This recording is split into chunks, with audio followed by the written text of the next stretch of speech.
right, welcome back to another episode of Inside Out Universe. Today I decided to bring back a very special guest that I originally brought at the beginning of when I launched my podcast. But you know what? Back then my quality wasn't as good. I also wasn't enjoying myself as much because, I was new to it. I wasn't as comfortable. And also this guest is kind of like a particular guest, so I had to bring them back. This is Roko Santana. Hello. What's up? How you doing? How you doing? I'm good. How are you? Oh, wow. You're going to have to mix and master that fuck out of this episode. I know. Oh, wait. Did we get 30 seconds in before I cursed? No. Oh, well, we're getting... All right.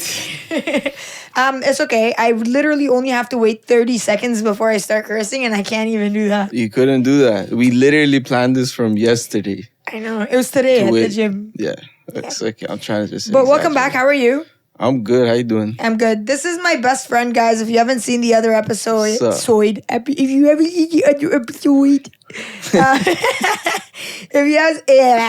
if you haven't seen the other episode, this is my best friend. We've been best friends since high school. Yeah. We are obviously no longer in high school, so It's been quite a while.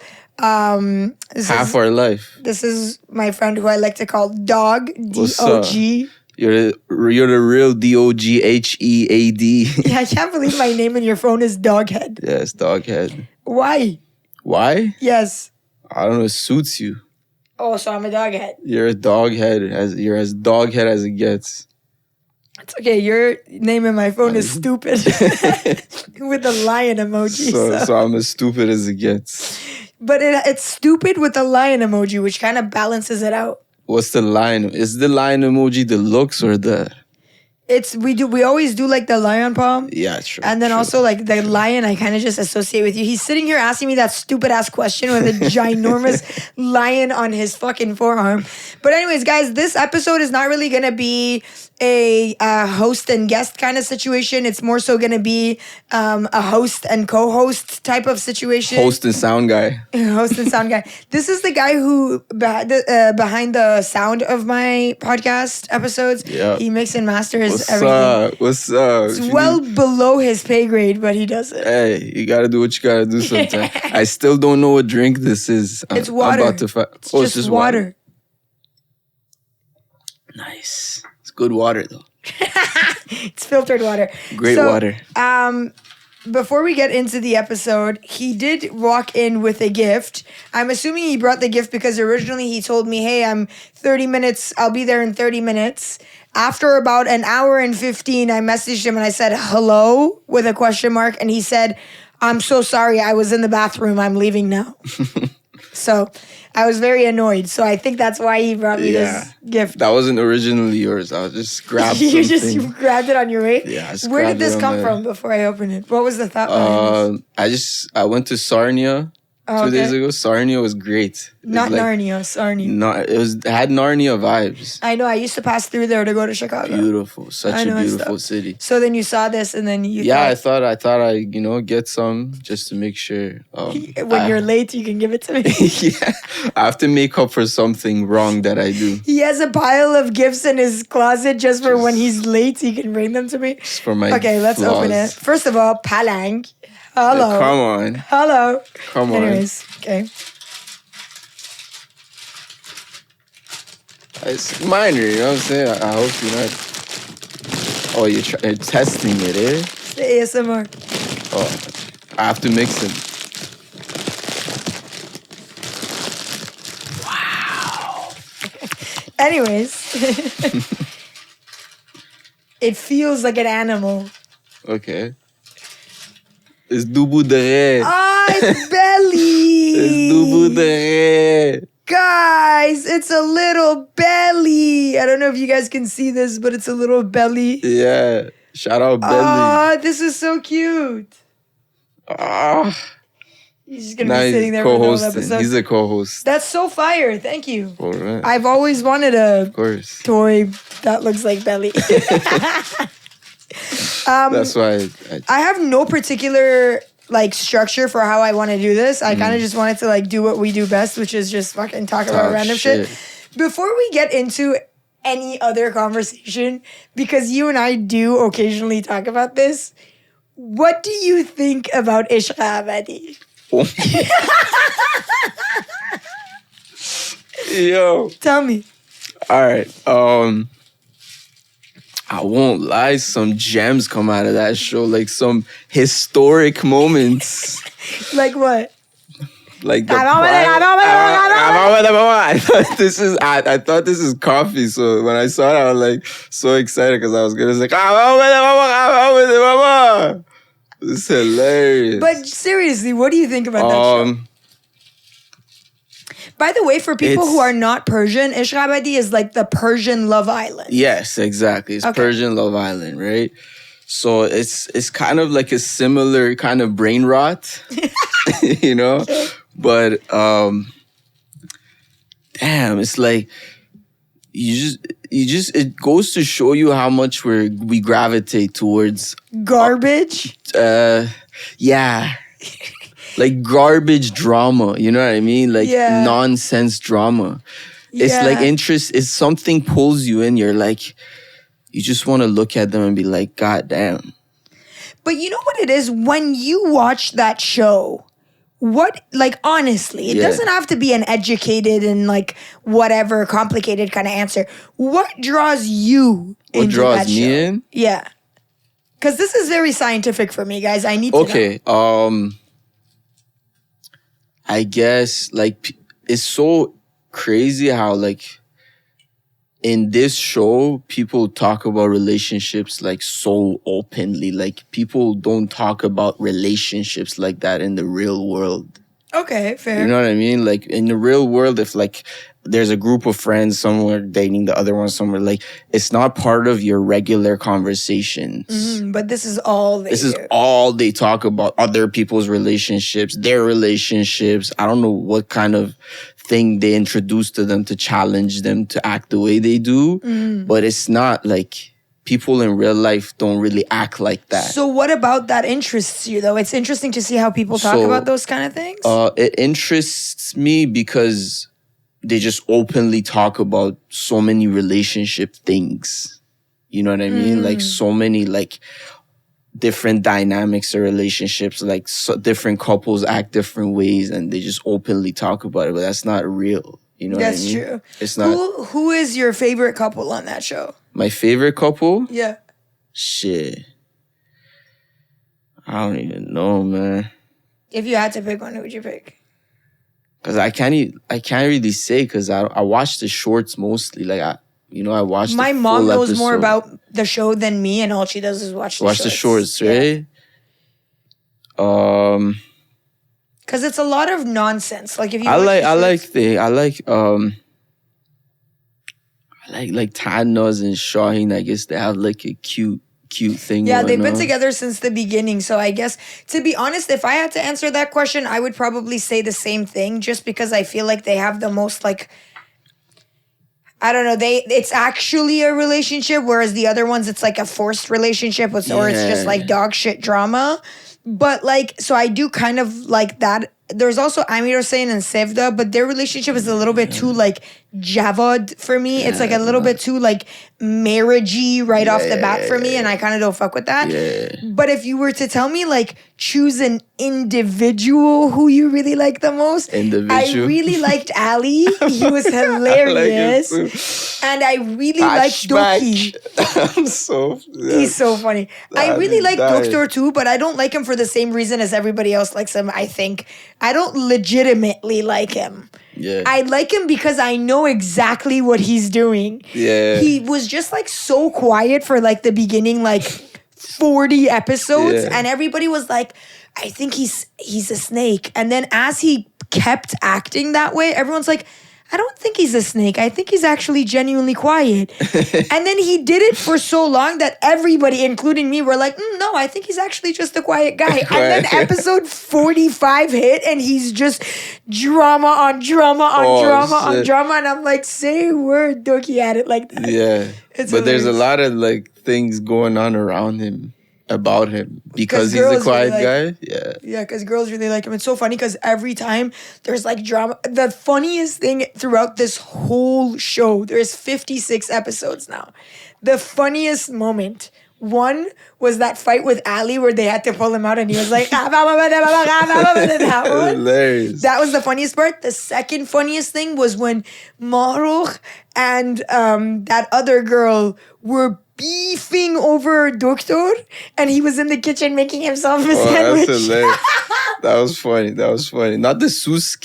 Susk was Susk was hilarious. funny too. Oh my gosh. That was the third funny one. Because like the way he says Susk, it looks like he actually saw a Susk. Like he panicked. He's like, Susk. Like I know. He thought about it for so long too. Yeah. There's a lot of people right now who are So saying funny. that the people on that show, including the host, is Nejat Parast. Which if I were to put Interesting. if I had to translate it, it would be racist. That's what Nejat Parast means. But it's kind of interesting. The way we say racist in Farsi, like, is almost like saying, like, instead of saying that you discriminate against one race, which is what we consider racism, they say you prefer one race, which is what they Nejat Parast. Yeah, you worship one race. Yeah, That's what that worshiping means. race. Yeah.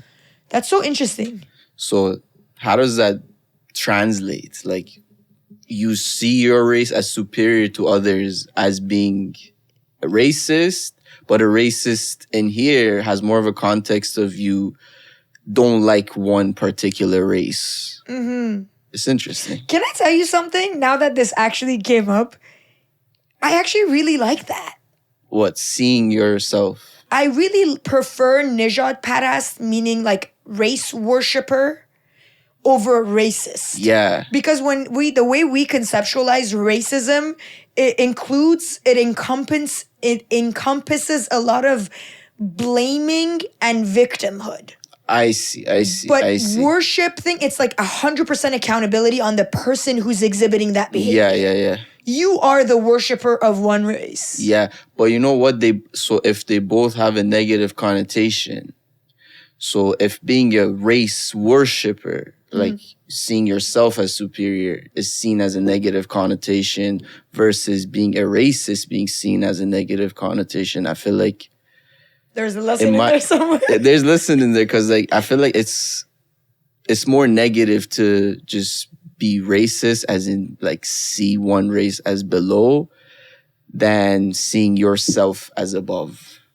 In reality, they're both dog shit. They're both dog shit. I'm just saying it's more negative to see one race as below than you seeing yourself as above. Because at least if you see yourself as above, you see everyone as below. I was just about to say, not seeing yourself as above, but seeing others as below is a different kind of different fuckery. ball game, right? It's like I'm fucked too, but you're more fucked. All of you. And it's like, yeah, you're right. Because like the whole like race worshiper thing means like I see myself as being superior to everybody. Yeah. So it doesn't matter who you are. But you're all equal. You're all equally peasant-like to me.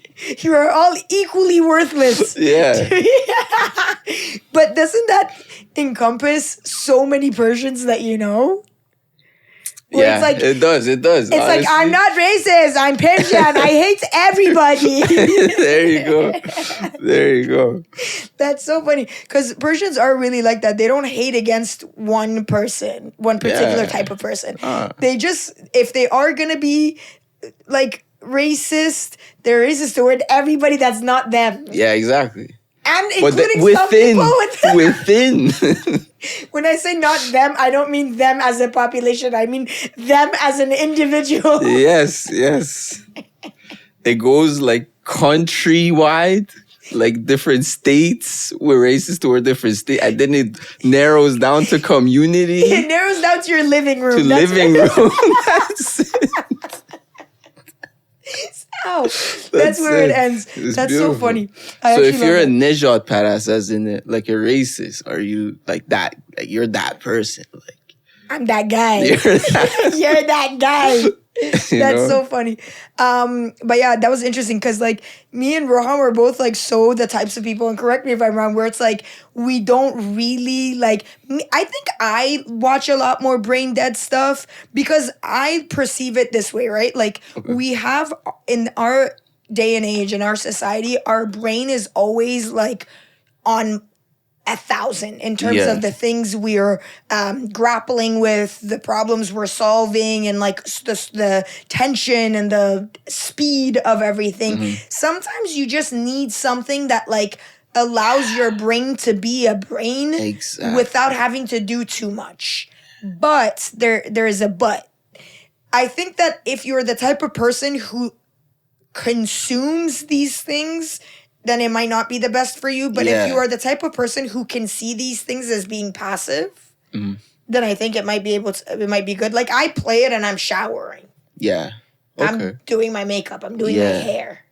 I've honestly, that's something I've been coming to appreciate just recently. You know, before I used to like judge myself. I'm like, yo, if you watch like that, like Love Island, like or Eshghe Abadi, like, yo, you're a waste, man. Like, what are you doing with your life while you wasting? And nobody wants to admit that they watch it. Yeah, I was like I don't want to. I would even, but I had brain dead shows all the time where I was like, smash or pass. Yeah, that was your brain. I would like, that was my brain dead thing that I would watch and be like, this is ridiculous. But like, my brain needs something ridiculous to just look at it and be like, your head is ridiculous. Literally. I need to watch some people and be like, yeah, the back of your head is ridiculous. I feel you.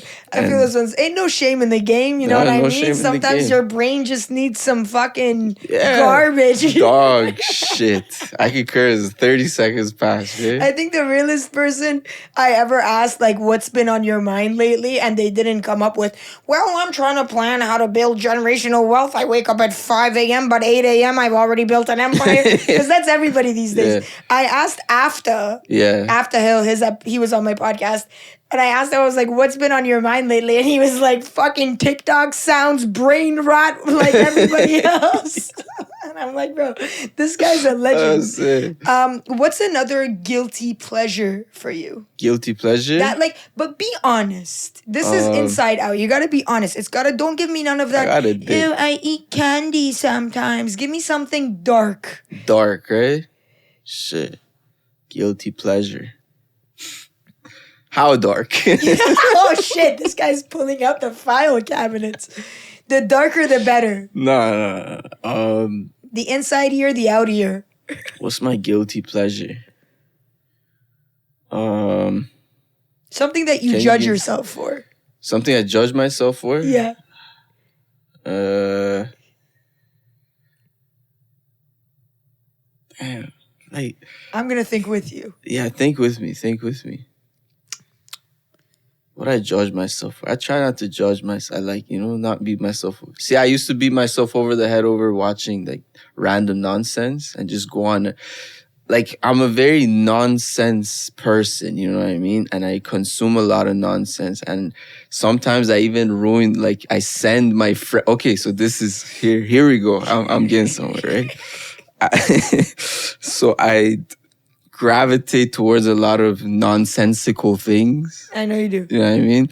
And then I love destroying other people's algorithms with it. Contaminating other people. I love that. You know, my algorithm is that big fat black dude that lays by the beach and goes pussy because of you. And to this day, if any of you guys know what I'm talking about, pussy, that guy that just sings random fucking like Disney songs and like he's just like if you were not like looking, and you would not assume that is the guy that is singing that song, because like it makes no sense. He thinks it's hilarious, so he's flooding my page with it. And now every time I open Instagram, there's this big fucking huge, like, super masculine dude laid up by the beach doing some fucking Disney song. Yeah, I have different eras too. I had the monkey era where I was sending the monkey, the proboscis monkey. You still send me those monkeys. Do you guys know what those monkeys are? Where it's like the monkey with like what's their name? Proboscis monkeys. They got these big ass noses and they make this sound. Go ahead. No, I'm not doing it right. They go,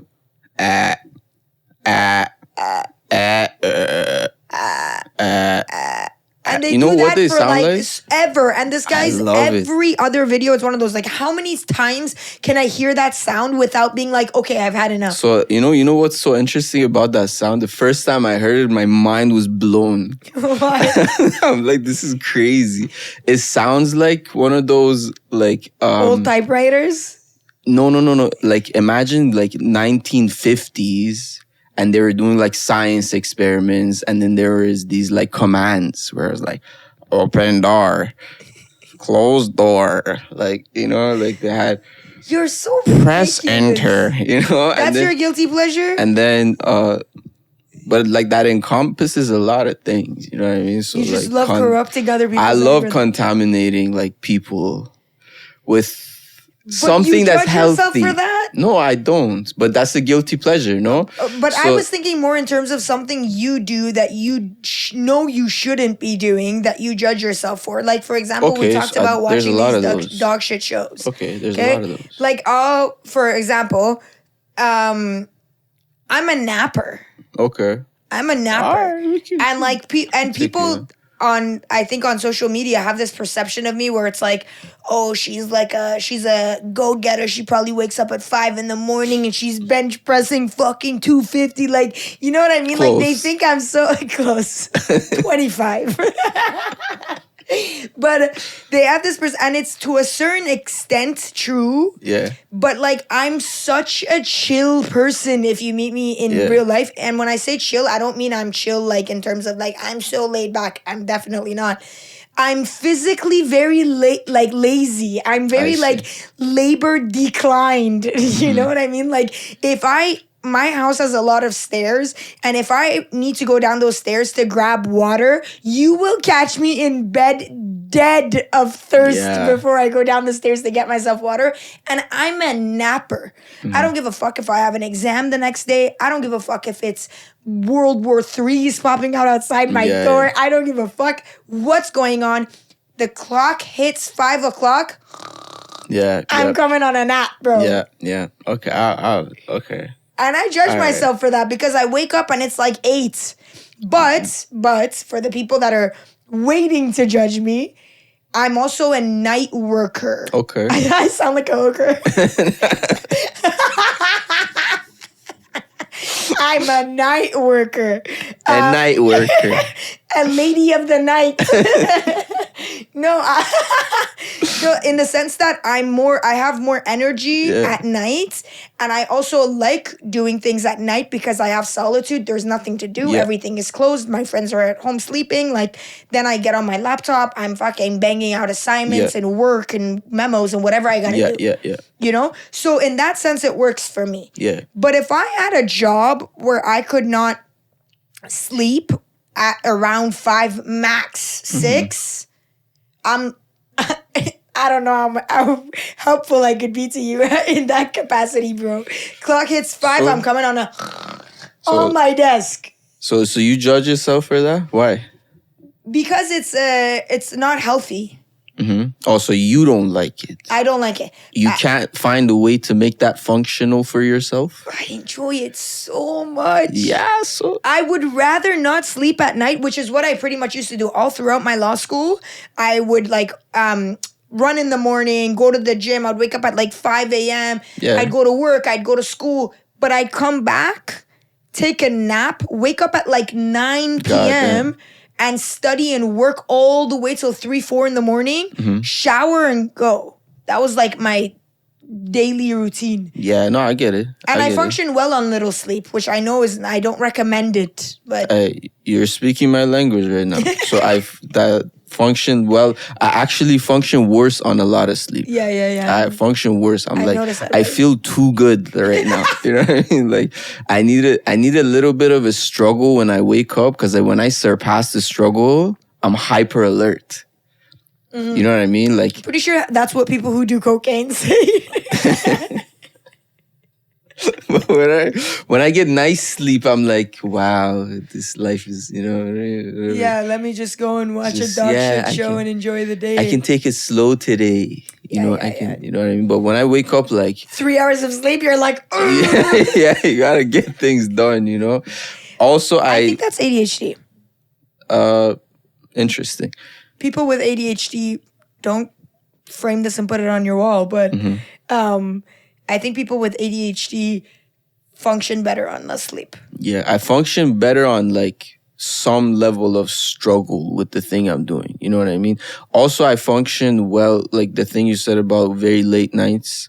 I'm like that too. Very late nights or very early mornings. You know what I mean? Same. I'm pretty much on autopilot. I need to have my life set up on autopilot from like 9 to 9. You know what I mean? 9 a.m. to 9 p.m. I need to have pre-planned what I'm about to do. Yeah. Otherwise, you like... need to hit the ground running, otherwise you're just wasting the whole day. Yeah, I don't like... And that feeling is the worst feeling. If I don't know what I'm doing by 9 a.m. or whatever, I'm like, oh my God, my brain's on another episode. Yeah. You know what's interesting to me? For me, when I get up, because there was a time when I used to work from home. There was times when I've been in school and I've had unconventional working hours and whatever. For me, when I wake up in the morning, first of all, I'm not a 7-8 kind of girl. It's either 4 in the morning or 12 in the afternoon. What kind of basic bitch do I look like? You know what I mean? And when I get up by like 10 max. Yeah. Max. If I'm trying to have a good day, I need to be out of the door. Yeah. I need to go out. Sometimes I don't have anything planned of like what I'm doing, but I'm gonna leave. I'm gonna go run errands. I'll start with something basic. Like I'm gonna go get a coffee, and then that coffee always leads me to like, oh, I should go to the bank and do this. And then that leads me to, oh, I should go get a key of this. And then that leads me to, oh, I should work on this a little bit. But if I don't leave the house, oh, that day is dog shit. I agree with that too. I hate honestly, if I don't leave the house within an hour, I feel boxed in mentally, physically, psychologically. If I don't leave the house, but I notice if I do leave the house, I feel like the world is bigger to my brain. Oh, 100%. The world, I'm living in a bigger world. And I hate being compacted in a small world very early in the morning. Yeah. Very early in the morning, I need to realize that the world is bigger than this box that you're in right now. Oh, yeah, 100%. Yeah, I feel you. I'm 100% on board with that. And that's why me and Roko always go to the gym together. Yeah, hell yeah. Because once I get out for that gym, once we get a coffee, once I get that creatine in my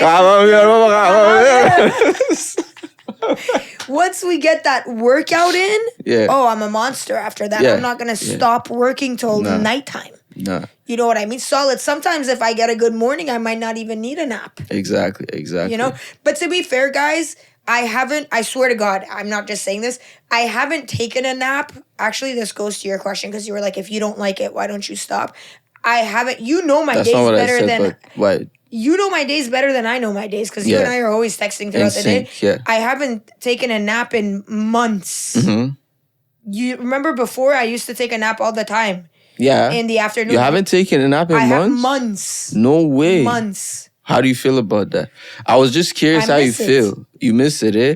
Like, I didn't say if you don't like doing it, stop doing it. I said, why don't you make, like, if that's what you like, why don't you make it functional? Like, actually, like, fit in, like, a little nap session within your schedule so you, like, function the way you want to function. Well, that's what I've been doing, right? And even like, in terms of, like, my job, like, working around my job and stuff, especially when I used to work from home, it's like I always made sure that I could work in a way where I could start early and be able to like take my end early so I can take a nap or like I always try to work it in my day.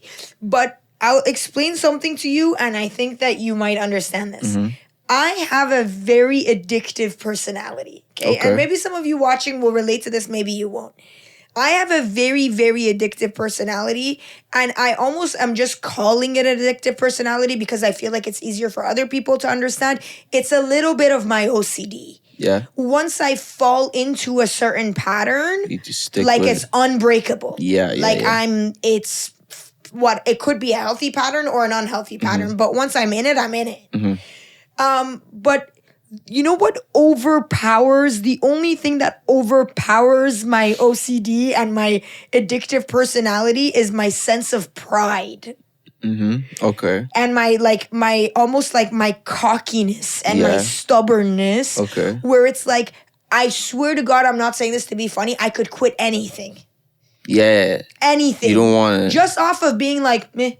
Yeah. You know, just off of being like, I can because I'm that guy. Yeah, yeah. You know what I mean? So when I stopped napping, I didn't even have a discussion with myself. You know why? Yeah. Because in my subconscious, which is my dad.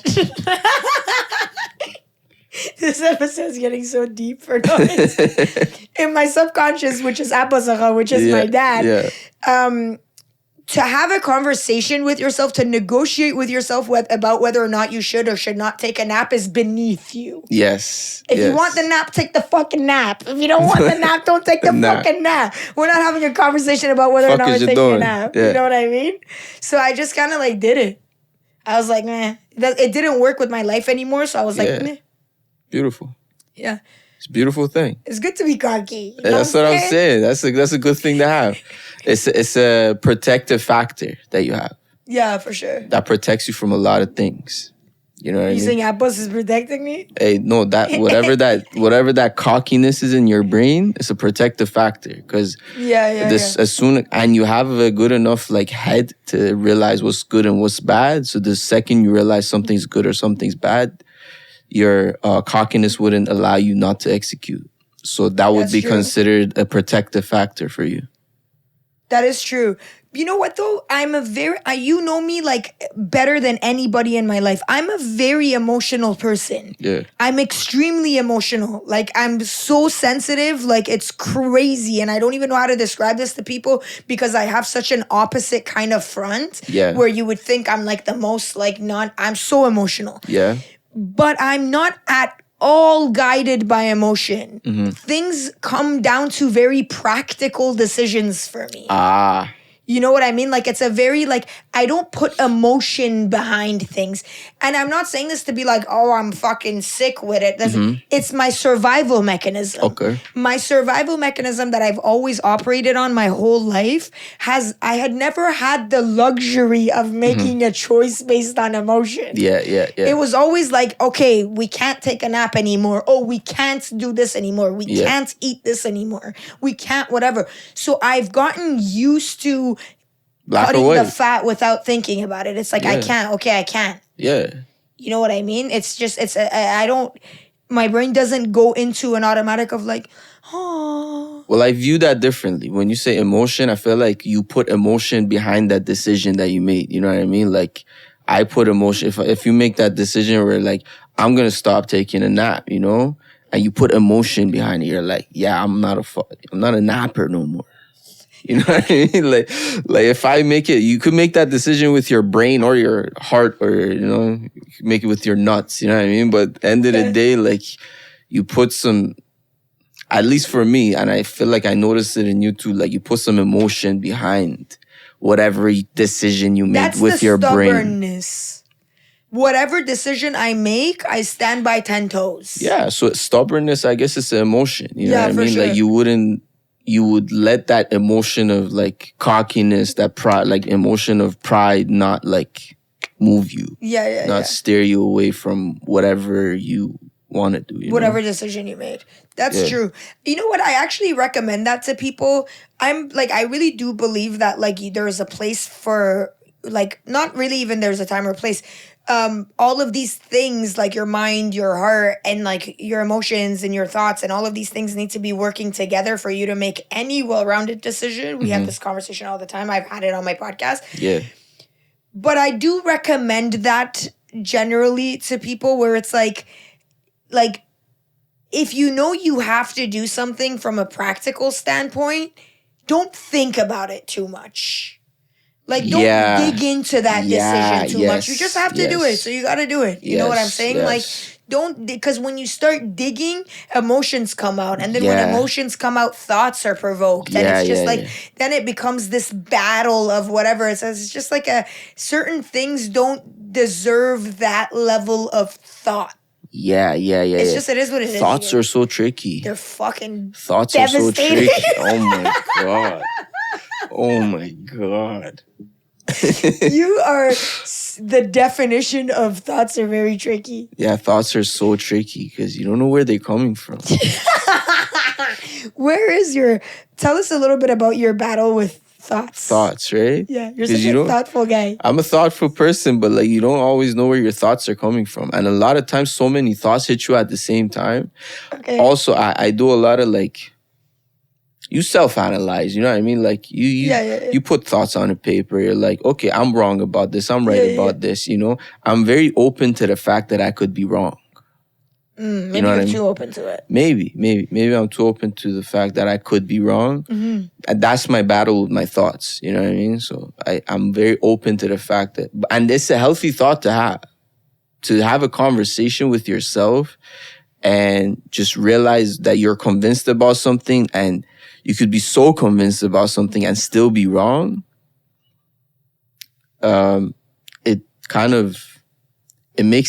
It makes thoughts a challenging thing to deal with. But it also humbles you in a lot of ways. It humbles you. Yeah, it does humble me. Which is good. It has its ups and its downs. Yeah, it humbles you, but then it does dig you. Like sometimes you get distorted. That's it. As someone who's been your friends. Hi guys. Hi guys. As someone who's been your friend for a very long time, I have noticed consistently throughout life that you have you're challenged by your thoughts and other people's thoughts at times. Like a lot. Yeah. And it does come from your high level of openness. I guess, yeah. You know what I mean? Where it's like for you, like Rom's like the best person to talk to if you're having any kind of like conflict. Yeah. Because like your natural stance is a balanced stance. Yeah. You know what I mean? Anything is possible in this guy's mind. Yeah. You know? So that's good. That's a really, really good characteristic to have. But I can see why you would struggle with that, because this is my philosophy, okay? And it's not right or wrong. We've talked about this a lot, right? It's not, I've come to a point in my life now that I'm an adult that I've realized everybody's personality serves a purpose. Yeah. And every type of personality has its pros and its cons. Yeah. You know what I mean? 100%. Like that's just the balance of life. That's how I think God balances things. Yes. You know? Yes. So, but this is my perspective on your situation. For me, just because of the sheer amount of uncertainty that's like inherent in life, we'll never know the truth. Yeah. Everything we even all of our beliefs that we are so like that are so well developed and so like you know what I mean, and we've harnessed them for so long and whatever, they could still be wrong. Exactly. You know, and the funny part about it is none of us know for sure because it's everybody's first time on this planet. Yeah. You know? So in that sense, anybody could be wrong. Any thought could be wrong. Yeah.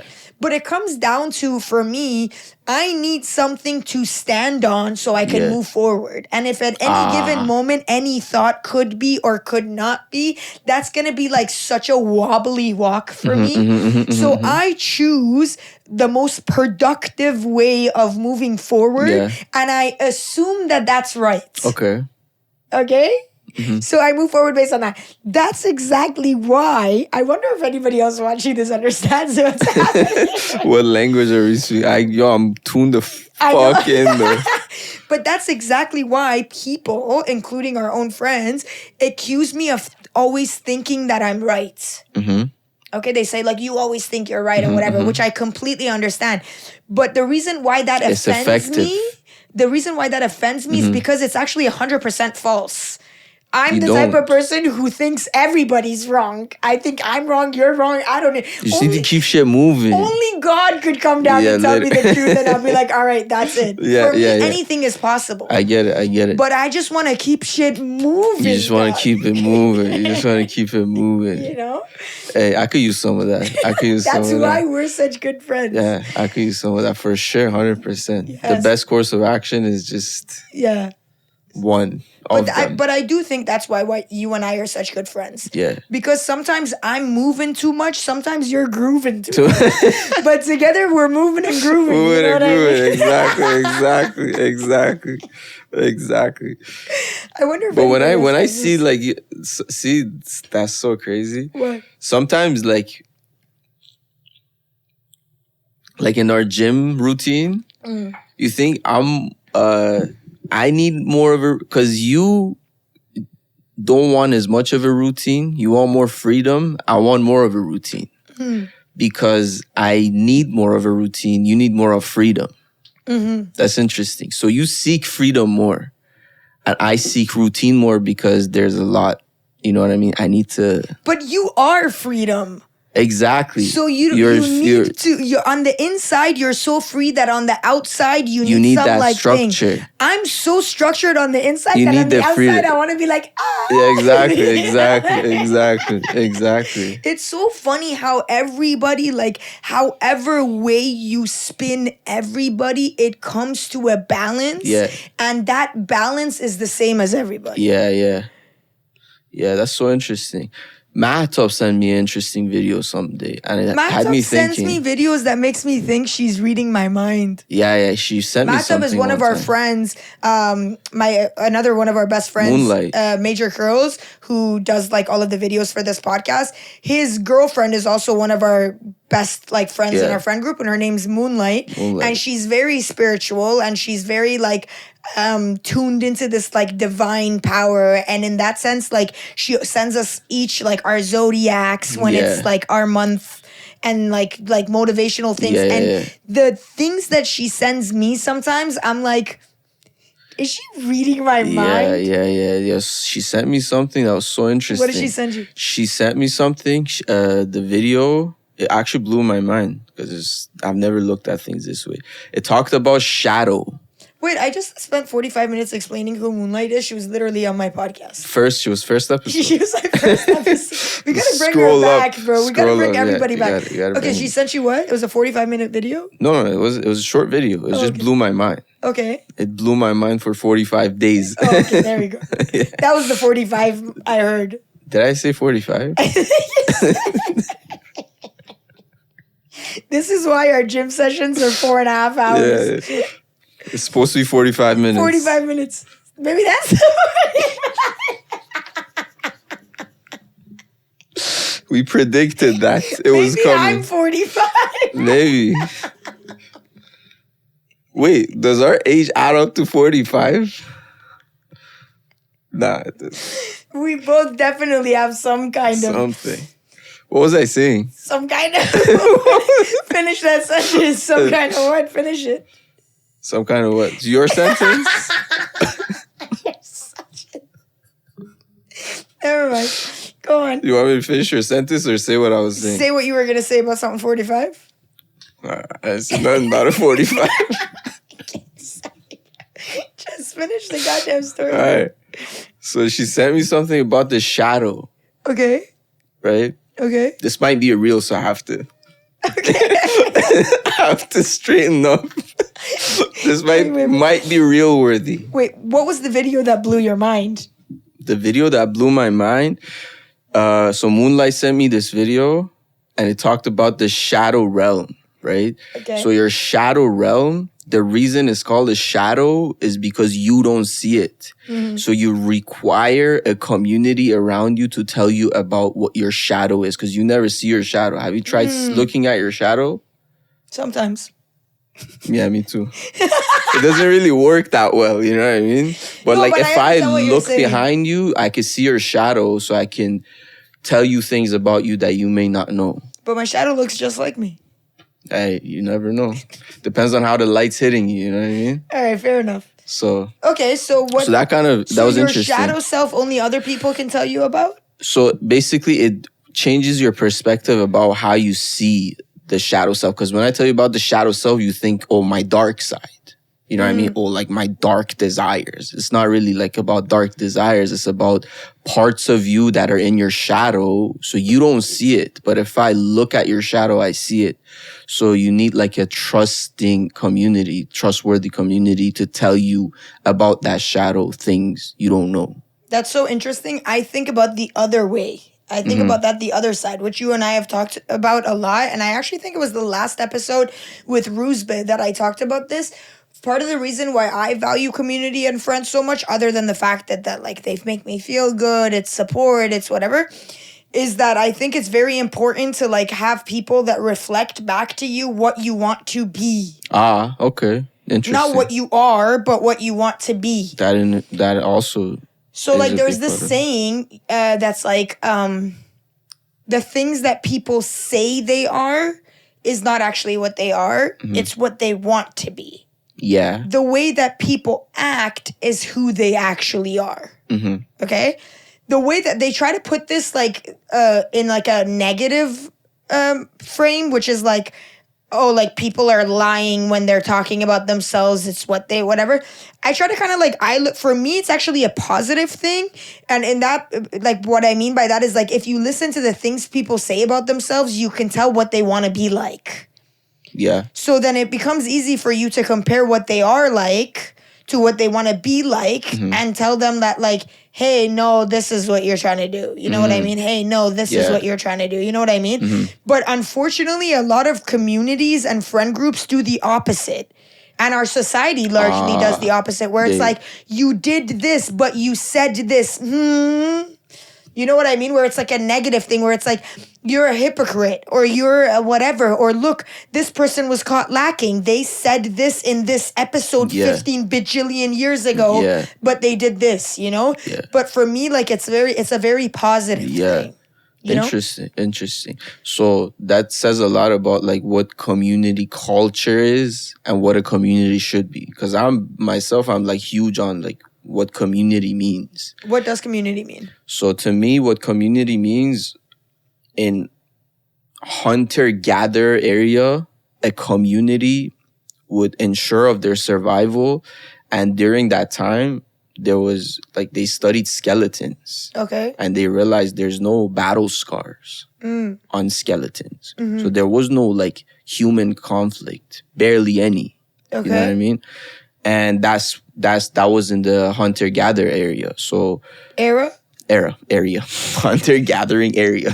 Okay. This is your hunter-gathering area. Stay in your own area. Stay in your lane. No, see, there was none of that. You know what I mean? So people had their communities and people were assigned to do what they were best at, men or women. Like some men would go gather, some men would go hunt, women would stay back, like make up, like prop up the place. Some women were like smart in the other area, so they would go out. Some women were making sandwiches in the kitchen. Nah, they would. What are you trying to say, dog? They would store the food, you know. Okay. You know what I mean? But some of them would go out and hunt. Some of them would go out and gather. It was the community. Whatever you were good at, you were doing. The message has been lost.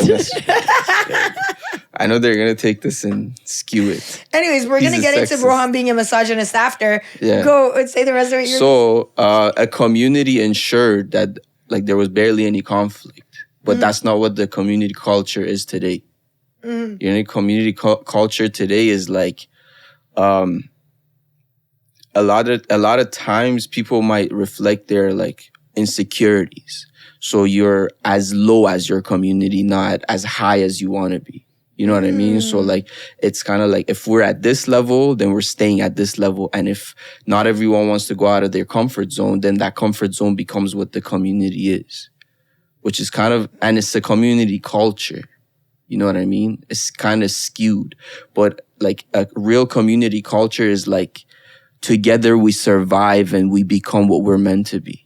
Mm-hmm. Instead of this is what our comfort zone is and this is what we are, so we just stay the way we are. Yeah. And a lot of distractions from the outside world is like kind of trapping us in this box that even within our community, because we might not have to do as much to survive like back in the days, the community stay boxed in. Mm-hmm. You know, they don't challenge themselves to break out of that box. But you know what in my opinion, that has to do with? I think before, communities and like tribes and all of these things were used for like expansion, survival, growth, support. Like that's what communities were. And in that sense, it was okay for everybody to have their own community because you needed a community. That's why people had lots of children, to have a bigger community, to have more labor, to grow and to whatever. But nowadays, your community, because we don't need need, which again, this is what they convince you it is. You're not as reliant on your communities anymore because we have this like independent kind of mindset these days.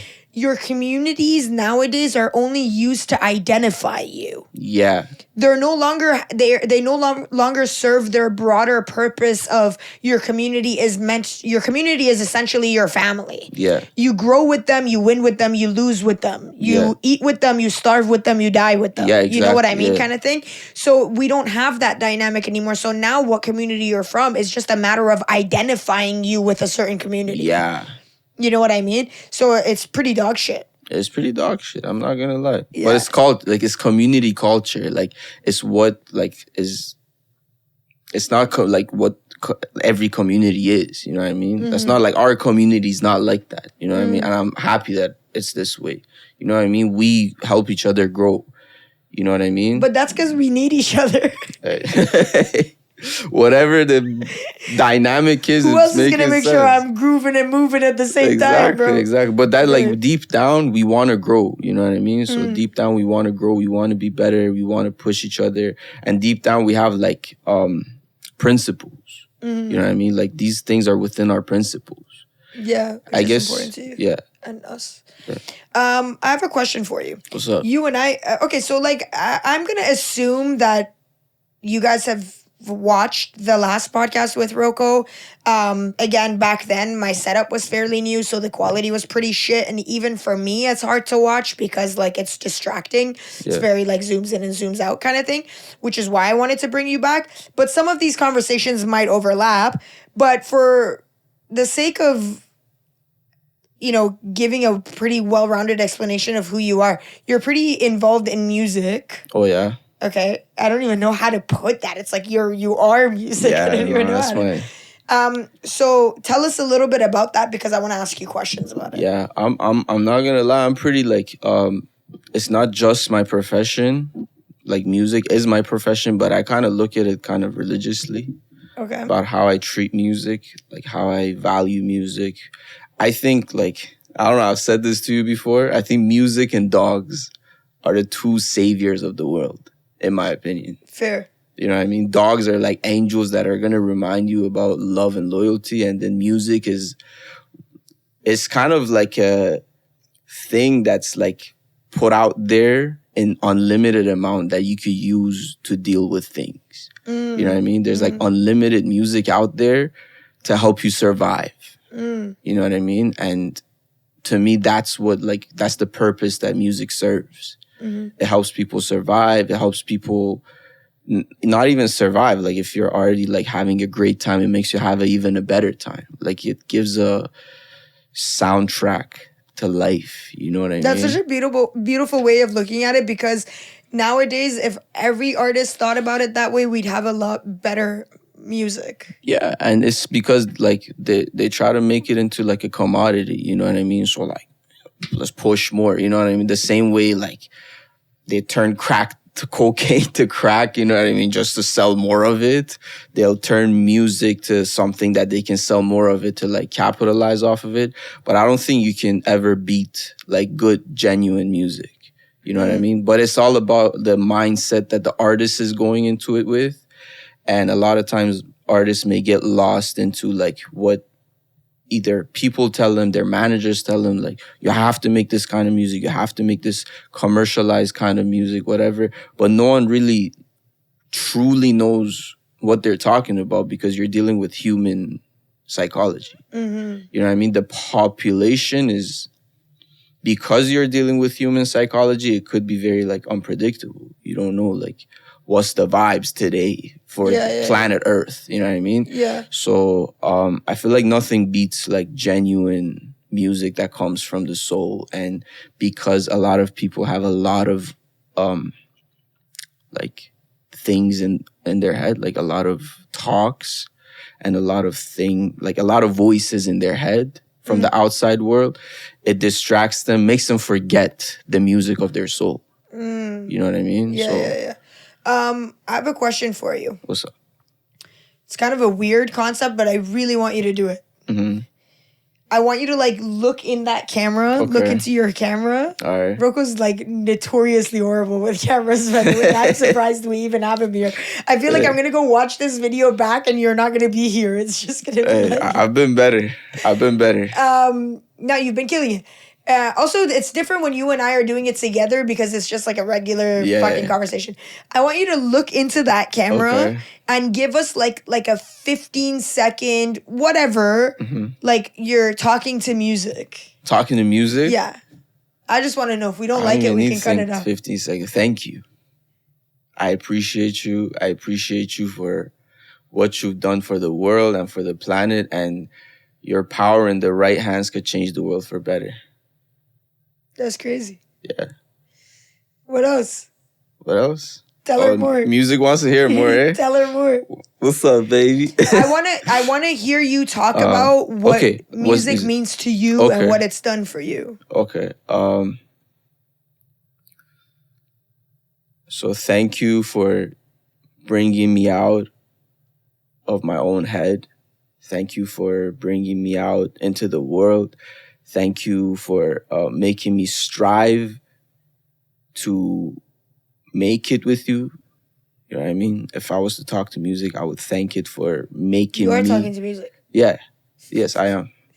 So I would say thank you for making me strive to just make means with you, because it was kind of a two birds, one stone. You know, from one end, I'm creating something like a legacy that could eventually is gonna like feed me and my family like abundantly. And also, I want to thank you for the type of person you made me, for striving for this. And also thank you for, at the same time of doing all that, becoming like the most expensive therapist anybody can afford. Oh, wow, that's me. like, yeah. That's crazy. All right, I like that. Thank you. Thank you. I wish I had one of those things. I could. For me personally, because I've known you for so many years and because I've been on this music journey with you, not in the sense of like me in any way like making music the way that you do, but like I've always been invested in your music journey. I know for a fact how much music means to you, and I know that if there was like one person on this planet that they'd be like, we could leave music in the hands of, and that music would be like safe and taken care of, it would be you. So I really wanted to have that conversation with you. She really wanted to have that conversation with you. I think music is a she. I was just going to ask you, that's so funny. You think music is a she? Yeah, I think music is a she. I think music's the way music nurtures, I feel like it's a she. I think anything that has to do with creation is a she. Yeah. And this is not me being like, oh, some fucking feminist. It just feels like a she. I'm not going to like overthink that whole thing. Doesn't the energy of creation feel like a she? Yeah. Just creating anything, like because you have to nurture cooking, it. When you're like anything, the energy of creation just feels feminine. Yeah, it does. I think I need to create more. Do you think? My feminine energy is lacking. I gotta get in the kitchen. I don't, because see, that's where I disagree with you. Why? Like when you say like I don't have feminine energy. No, like. Oh, let's talk about it. Yeah, I don't think that's true. What, you don't think that I don't have feminine energy? No, I don't think that when you say like, oh, I have masculine energy, whatever. I guess like I'm looking at your shadow when I say that. Like I think you're feminine in everything you do. You just like happen to do masculine things, like being a lawyer or whatever, or like carrying out a business. Like I wouldn't even say those things are masculine things, but like you do a lot of things. You go outward a lot, but even the way, like it's the way you carry yourself. You know what I mean? It's the way you... See, again, this is why you and I are best friends. I don't think anybody else could be my best friend the way that you are my best friend, because you're able to understand things about me that I feel like most people aren't able to understand. And that's not because I'm very complicated. I'm almost so complicated that I'm simple. You know what I mean? But the reason why I say things like, oh, like I lack a certain amount of like feminine energy, if I'm telling you what I think, I don't think I do, personally. But that's because I don't consider certain things that other people consider to be feminine to be feminine. Like for me to be feminine, you need to be very, very like fierce and very like almost aggressive to a certain extent, because I feel like, first of all, as like the epitome of like femininity for me is like creation and like being able to have children, and like not even like, even if you decide not to have children or whatever, this that, just the fact that you have that built into your essence to me means you should be capable of more violence. You know what I mean? And I'm not saying you should be more violent. I'm saying you should be capable of more violence, because you need to protect yourself. You need to protect like creation, essentially. Do you know like what I mean? Health matters a lot too. Well, that falls into a lot of different categories depending on just time and sure what day and age you good. live in.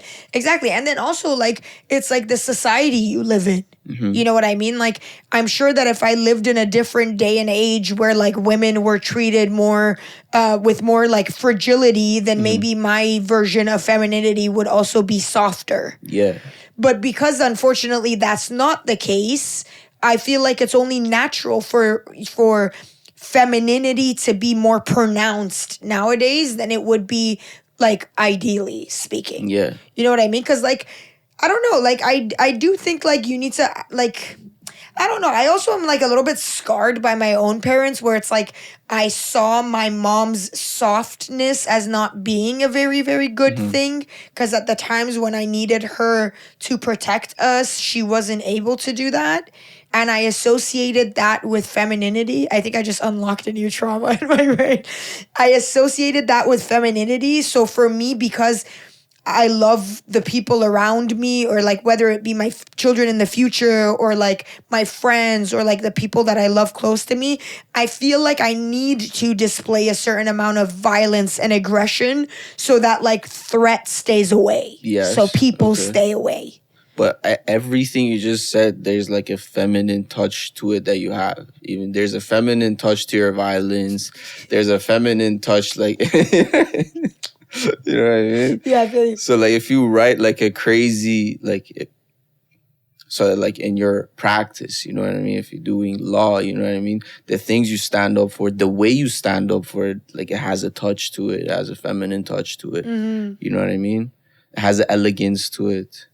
I think the reason why you think that, and correct me if I'm wrong, and I agree with you. Yeah. I think I'm just very misunderstood in that sense. That's why I try to not fight it. I'm just like, all right, you know? I just try to surround myself with people who kind of understand things the way that I do. Yeah. But like in terms of like the larger scale end of it, I'm just like, okay, whatever. Like people perceive me on large scales to be not that feminine. So I'm like, okay, whatever. But the reason why I think you think that everything I do has a touch of like femininity to it is because everything I do is driven by passion. Yeah.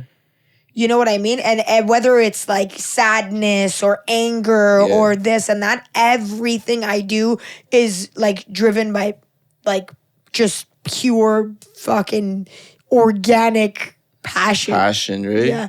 I get very passionate about things. I don't know how I feel about that. What's wrong with that? I want to be more like nonchalant about certain things, but me can't. Can't do it. But that's not, see, I don't know. That's not who you are. So yeah, why? but I watch these movies of these baddies that are just like laid back baddies, and I want to be a laid back baddie too, but I'm a fucking psycho baddie. I want to be like, nah, you know, but I can't. I'm just, if it's something that falls within the realm of things that I'm passionate about, which fortunately or unfortunately is a very wide range. Wide range of things. I try to find, and this is bad too, I think, or good. I find things that I could put under my wings of fashion. Where I'm like, I'm not passionate enough about this. I think I should be more passionate about this. And then I bring it into the realm, and now that also becomes a sensitivity. Damn. And I'm like, fuck. Sometimes I'm like, just leave them out there. How does that affect you in a negative way though? Does it? It creates more it gives me more weaknesses and targets on my back because then I take on more things. Most people are very, very passionate about one or two things. Yeah. I'm one or two people passionate about many things. One or two people. But, I'm serious. I would love to be a person who's like passionate about like a select few things, but I'm passionate about a lot of things. I'm equally passionate about a lot of things. I think you're just a passionate person. I'm a passion worshiper. You worship passion, eh? I'm a passion worshiper. I judge people who don't have passions. Yeah. I'm being completely honest. And I don't mean judge in like the negative like kind of way, but I mean like I expect people to have passions. I feel for them. That falls into it too, but like it's like an expectation. In my eyes, not many things are expectations because people are different and they're on a different journey. So they come onto things at a different time. But for me, passion is one of those things that if I see you and you don't have a passion, that automatically in my eyes is a lack.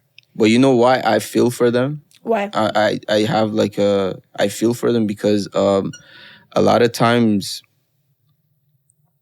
because you get consumed with what the outside world like expects of you, you actually, because I've been in this state, that's why I feel for them, where you don't know what you want or what you're passionate for because all you're aware of is like the environment and like you've never tuned in to see like what you're passionate, what you want out of life. You know what I mean? A lot of times you don't know what you want out of life, but you're like hyper alert about like what everyone else wants out of life and like, you know, you're just so tuned into other people that you're tuned out of yourself. You know what I mean? So that, for me, from what I remember when I wasn't as passionate as I am now, that was the reason because I didn't know. You were too tuned into other people to... I didn't know what I want or like, what feels good to me. It's not that I'm not empathetic towards that and I'm not compassionate towards that. I obviously chose like a very like... You value I'm it though. loosely saying judge. I don't mean judge. I mean like when I look at somebody and they don't have something, on average, I say, okay, well maybe they're not that type of person. I don't judge that. I'm like, okay, maybe they're different. I don't think when I see like someone doesn't have a certain characteristic, I'm like, oh, maybe they're not old enough or maybe they're not in that stage of their life yet, whatever. I make those kinds of excuses, but I can't make those kinds of excuses for people who don't have passions because it's like that sound, you know, that sound that's like that thing that was like, you have one job. I think when somebody doesn't have a passion, I think that's what God is saying to them. It's like you had one job to go on to earth and pursue your passions. And I don't mean purpose. I don't mean your purpose. I mean your passions. Your passions could be anything that like fuel your fire. Anything that ignites your soul is passion.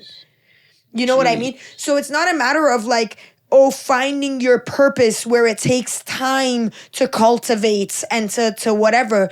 Passions is just anything that ignites your soul. Like, I think your passion is like if your purpose is the destination, which it's not, purpose in itself is very nuanced and whatever.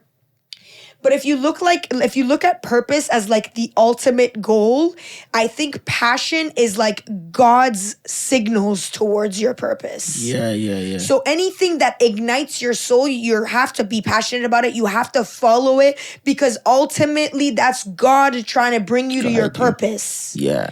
You know what I mean? I agree with so that. if you say that you get distracted because of how other people feel about you and you lose that sense of purpose, to me, you're valuing what others have to say over what God wants you to focus on. Yeah. You know what I mean? So it's not that I don't have compassion towards it. I don't make excuses for it. Yeah. Because I've done a lot of stupid shit in my life. I've mistaken my purpose for other things. I've mistaken my identity. I've been lost. I've whatever, this and that. But I've always valued passion. Yeah.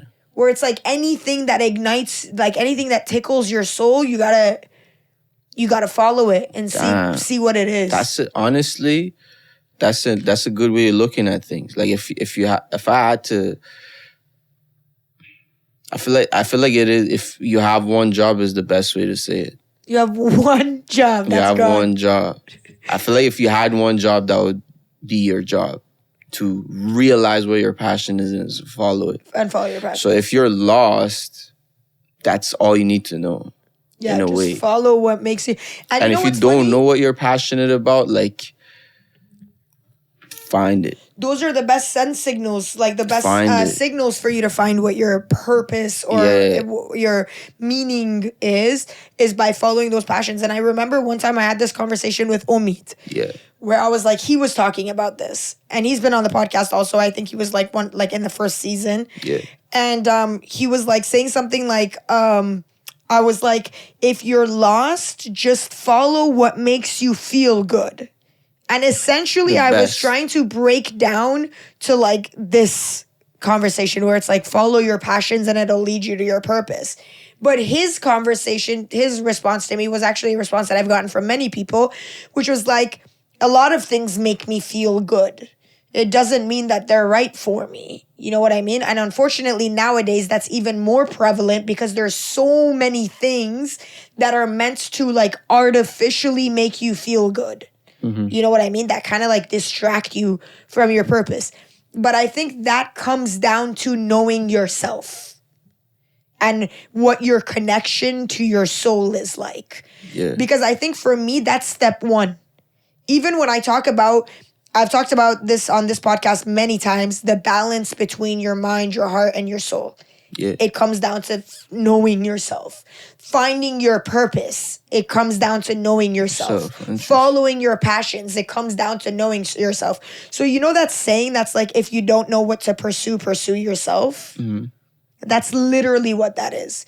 In times when you're lost and you don't know what your purpose is, or you don't know what your passions are, or you don't know what are really your passions and what are just distractions, you need to pursue yourself. What's knowing yourself to you? Is it a feeling or is it like a criteria of things? I think ultimately it's a feeling. Mm-hmm. Like you'll know you're there when you feel it. Mm-hmm. But in terms of the steps you can do to get there, it could be a logical thing. Okay. So like, for example, like we've had a lot of friends that at some point, because our friends are very, very dedicated to building themselves as humans. Yeah. So we've had a lot of these conversations, and we've had a lot of friends, including myself and yourself, that have been lost and whatever. In the times that I was lost and I realized I needed to pursue myself, I started taking classes. These are logical things, steps that you can take.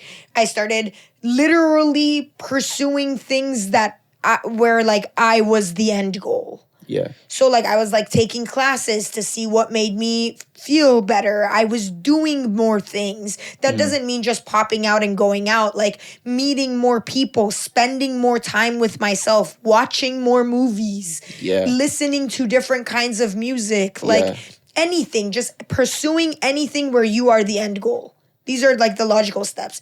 And in terms of when you know you've gotten there, that's a feeling. Mm-hmm. Okay? But it's very important in this process, and this is what I was saying that I talked to Sina about this. It's very important throughout this process of like knowing yourself and pursuing yourself that you're honest with yourself. Yeah. And you can like attest to this. You know when you really, really need a rest. So you got to put a hold on everything that you had to do that day and say, listen, I know I have 1,000,001 things to do, but I really need a rest. Mm-hmm. You know when you really need it, and you know when you're just being lazy. Yeah.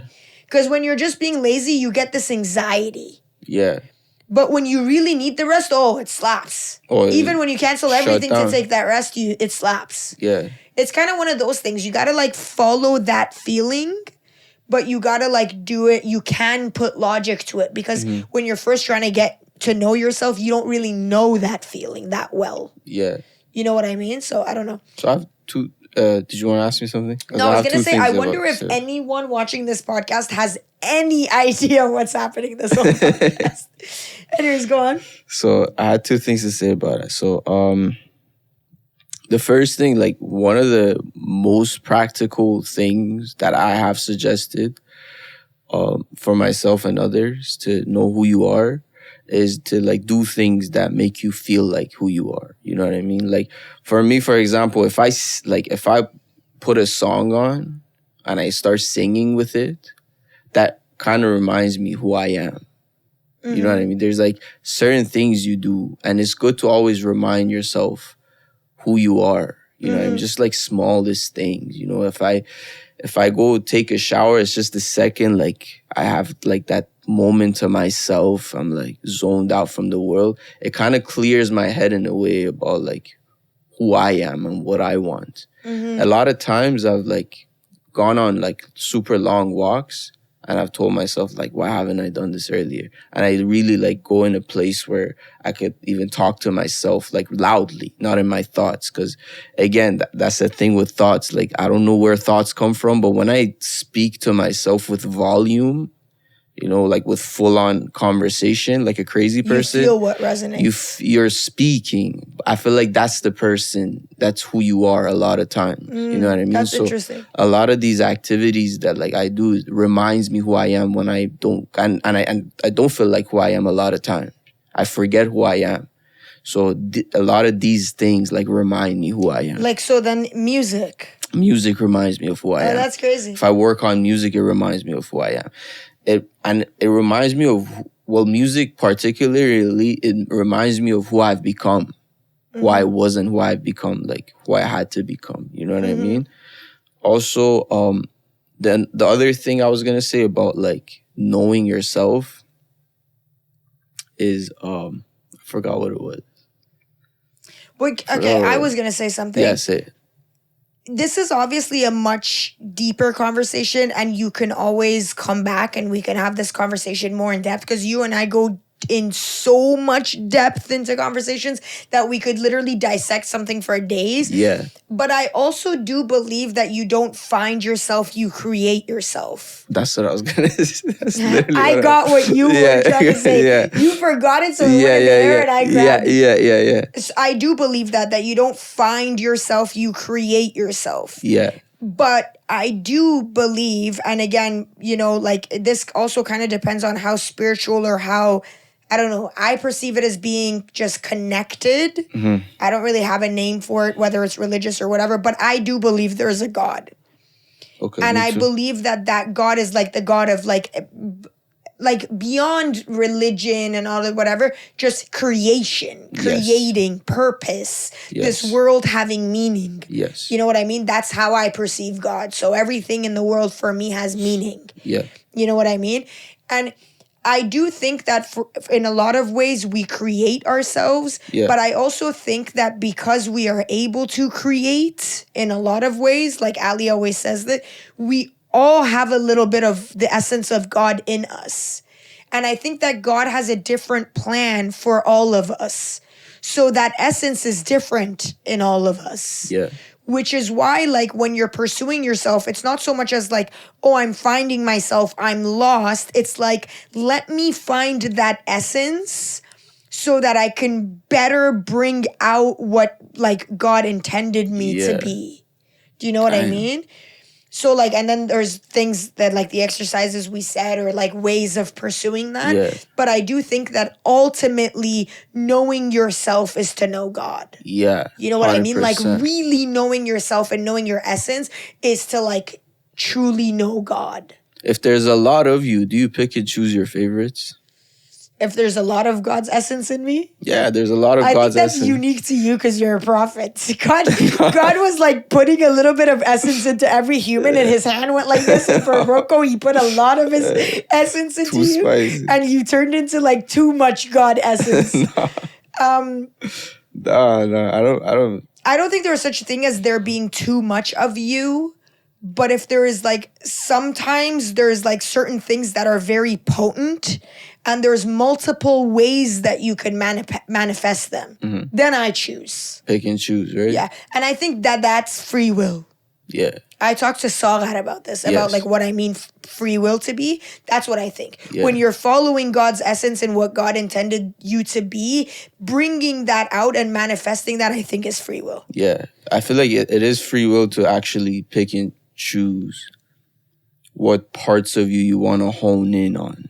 Because I feel like in general, there is a lot of you. You know what I mean? I Yeah. feel like there's a lot of everybody. There's a lot to everybody. Yeah. But I do feel like your soul, who's like your driver, picks and chooses who you want to be.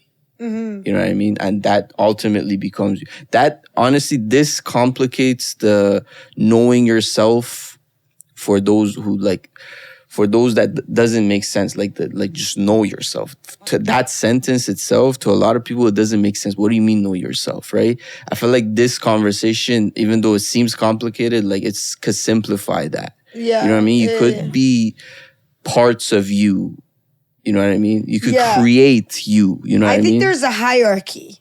There is a hierarchy, I for think sure. at the top of that hierarchy is God. Yeah. And I think God could be anything you want it to be. God is God in a religious way, whatever you want. God is God in a spiritual way. God is God in a universe, nature kind of way. God is God, creation. Yeah. I think is at the top of that hierarchy. Then it's you. Yeah. You being all of you. Your mind, your emotions, your soul. You're the essence of God in you. Yeah. Then it's like your purpose. Mm-hmm. You know what I mean? Your perfect purpose of like what you're supposed to do in this life and whatever. And it's your passions. Yeah. You can go either way like you want. Like you can pursue God to ultimately find yourself, to then be able to find your purpose, to then be able to pursue your passions with confidence. Yeah. Knowing who you are, which is how I'm doing it. Yeah. But you can also go the other way around, which is like you can see like what makes you feel good, follow that, and hopefully that'll lead you to like a purpose that like just clicks for you. Yeah. And then that purpose will allow you to get to know yourself more, and getting to know yourself more will hopefully allow you to like love and get to know God more and more. Yeah, because you are God's creation. You can go any way you want, but for me, it makes more sense to go the other way. Yeah. It made more sense to go the other way because I had more faith in God than I did in myself. I see. You know what I mean? But it's different. But it's different for everybody. So it's like top down or bottom up. Yeah. Bottoms up. Hey, bottom up. So as you said, bottoms up. Yeah, that guy logged out. I'm not even gonna try to turn it back on at this point. Nah, just look at that camera. Look at yeah. I like that camera. I feel like the whole thing should be just in that camera. Taken for granted. Yeah. But anyways, I know that this was a really, really deep conversation, but like I said, this is not a guest of mine. This is my best friend. This is a co-host. This is somebody who's like with me all the time anyway. So if you guys are interested in seeing another episode where we dissect and talk about other things, we can definitely do that. You guys have seen Roko on my channel, on my Instagram. He's just all over my brand at this point. But if you guys want to follow him also, I'm going to put his Instagram right over here, and then you guys can go and follow him. And leave a comment for us. Let us know what you think about these conversations, what you'd want us to talk about. Mm-hmm. And also, thank you so much for being here. Do you have anything to say? My pleasure. Honestly, I loved it. I was curious where you're going to take this because we talk all the time. It ended so perfectly, too. It's beautifully ended, you know? Mama, I love you. I love you. P.O.P. I love you guys. Bye.